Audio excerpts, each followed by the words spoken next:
And that was this, we see that in the Sunnah of the Prophet ﷺ, when there were instances that may have caused or may have sparked in other individuals something from anger, or may have disturbed another individual, we see the Messenger ﷺ, him responding in this manner. And on some occasions, the Messenger ﷺ would not even smile, rather he would completely disregard whatever the issue was. And that again is possibly in some instances from the best manners of dealing with the situation. An example of that is that which occurs in the hadith of Anas ibn Malik radiyallahu anhu. Hadith of Anas ibn Malik, ikhwan, created by Imam Muslim, that Anas ibn Malik radiyallahu anhu, he said, كان للنبي صلى الله عليه وسلم تسعة نساء أو تسعة نسوة. He said the Prophet صلى الله عليه وسلم, he had 9 wives. فكان إذا قسم بينهن لا ينتهي إلى المرأة الأولى إلا في التسع. He said the Prophet ﷺ, when he would divide time between them, he would not return to the 9th wife or the first after he'd completed the 9th. So he would go 1 to 9 and then return. So each day the Prophet ﷺ would divide his time among each wife each day. And so every 9 days, he would return back to the first wife, as far as the order of affairs. She said, he said, فَكُنَّ يَجْتَمِعْنَا كُلَّ لَيْلَةٍ فِي بَيْتِ الَّتِي يَأْتِيهَا فَكَانَ فِي بَيْتِ عَائِشَةٍ. He used to, every night, enter the house of the one whose night it was, and they would come and they would gather with him in the house of the wife whose night it was. And so they would see him every night. But they would see him in the house of the wife whose night it was, and then eventually they would leave, and him and that wife would spend the night. Anas radiallahu anhu, he mentions, فَكَانَ فِي بَيْتِ عَائِشَةٍ. He was on an occasion the house of Aisha radiallahu anha, فَجَاءَتْ زَيْنَبْ فَمَدَّ يَدَهُ إِلَيْهَا. He said that Zainab came, and so he stretched his hand out to her. فَقَالَتْ هَذِهِ زَيْنَبْ. And so it was said to him, this is Zainab. فَكَفَّ النَّبِي صلى الله عليه وسلم يَدَهُ. And so the Prophet ﷺ refrained or pulled his hand back. Thereon after, they issued something from the raising of voices and disputing among the wives. And so when that occurred, this dispute that occurred among the wives, there are some narrations that indicate that there was an issue connected to the nafaqa, or to the amount that the Prophet ﷺ used to spend upon them.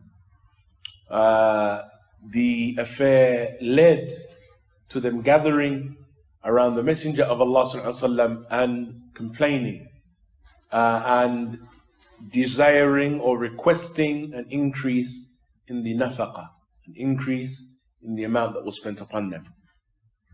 And so in some narrations, the Prophet ﷺ was sitting and his wives were sitting around him, and they were all speaking, and the Prophet ﷺ was just quiet. And then Abu Bakr as-Siddiq radiallahu anhu, he entered upon them, and Umar radiallahu anhu in one narration, and the both of them rebuked their daughters. And you're raising these issues to the Messenger ﷺ, and you know the Messenger does not have the ability. And so both of them, Abu Bakr and Umar, Abu Bakr reproaching Aisha, and Umar reproaching Hafsa.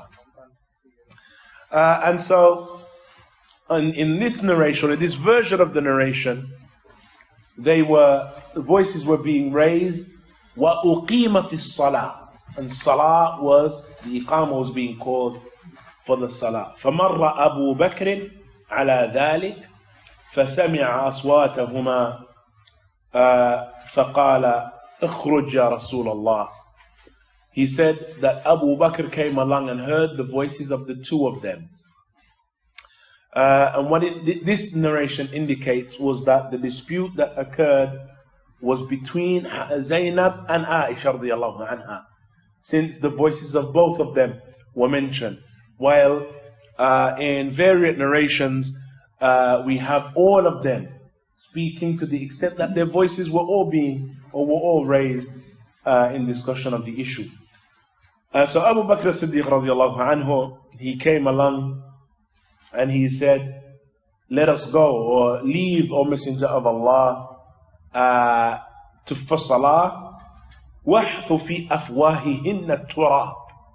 He said, come, let us leave for salah, O Messenger of Allah, and throw dirt in their mouths. Radiallahu anhu wa arda. He said, let us go to salah, O Messenger of Allah, and throw dirt in their mouths. Here, of course, the fact that one of them is his daughter, of course, gives him the ability to make that statement. فخرج النبي صلى الله عليه وسلم. So the Prophet صلى الله عليه وسلم, he left في الصلاة. فقالت عائشة الآن يقضي النبي صلى الله عليه وسلم صلاته فيجيء أبو بكر فيفعل ويفعل. فلما قضى النبي صلى الله عليه وسلم صلاته أتاها أبو بكر فقال لها قولا شديدا وقال أتصنعين هذا. And so here Aisha radiallahu anha, she said that indeed the Prophet ﷺ is going to make salah and then he's going to come back and he's going to rebuke me. And he's going to do such and such and such and such. And so he came back and فعلا he قال فيها قولا شديدا. He made a strong statement. I gave her strong admonition and said, you will do this? And you do this with the Messenger of Allah sallallahu alaihi wasallam? Of course, there is no doubt, ikhwan, that any one of us, if our daughters were married to the Messenger of Allah, لَقَدْ كَانَ لَكُمْ فِي رَسُولِ اللَّهِ أُسْوَةٌ حَسَنَةٌ. The one who Allah Azza wa Jal said that indeed you have in the Messenger of Allah a beautiful example. The one who Allah Azza wa Jal said, وَإِنَّكَ لَعَلَى خُلُقٍ عَظِيمٍ. That indeed you are upon the most tremendous khuluq, the most tremendous of manners. Allah Azza wa Jal said that concerning the Messenger of Allah. And that is without doubt a stamp of approval then, that here she is married to the best human being ever. How then are you going to complain? That which comes from him, tasbiri, have patience with it. Be patient upon that which issues and that which comes from him that you may find having in it something from difficulty. And so there are variant narrations concerning that incident, but that which we have is that the Prophet ﷺ, he remained quiet. He didn't respond to them. And in fact, some verses were revealed in Surah Al-Ahzab, that if it is that you want the dunya wa zinataha fata'alayn, if it is that you want the dunya and its beautification, then come. Tell them, O Messenger of Allah, come and I will release you with a beautiful release. And I'll let you go. And you can have the dunya. And if it is that remaining with the Messenger of Allah is hard and difficult for you, and this life is difficult for you, then say to them, ta'alayn umatti'kum wa usarrihkum sarahan jamila. I'll give you a gift, a separation gift, and I'll release you. And if this is difficult for you. But if it is that you want the hereafter, then of course, ikhwan, the affair of the akhirah is going to require sabr, particularly if you're married to the Messenger of Allah. This is the greatest messenger that ever walked the face of the earth, the greatest human being that ever lived. And so remaining with him and being with him is going to require sabr. It's going to require perseverance and forbearance. You see the trial that he goes through. And therefore he needs someone beside him that is able to be patient with the difficulties that nubuwwah and prophethood necessitates. And of course, in that is an example and a great lesson for every human being or every believer after him. For every believer after him, sallallahu alaihi wasallam. Because they are either upon the path of knowledge and are from the ulama, or that they are upon the path of talab al-ilm and are from the seekers and students of knowledge, or they're from the regular believers. And in some way, shape or form, they emulate the Messenger of Allah sallallahu alaihi wasallam, from the regular believer to the alim. They mimic and copy the Messenger sallallahu alaihi wasallam. And so some of that which the Prophet sallallahu alaihi wasallam received, the one who follows his sunnah is going to receive something from that.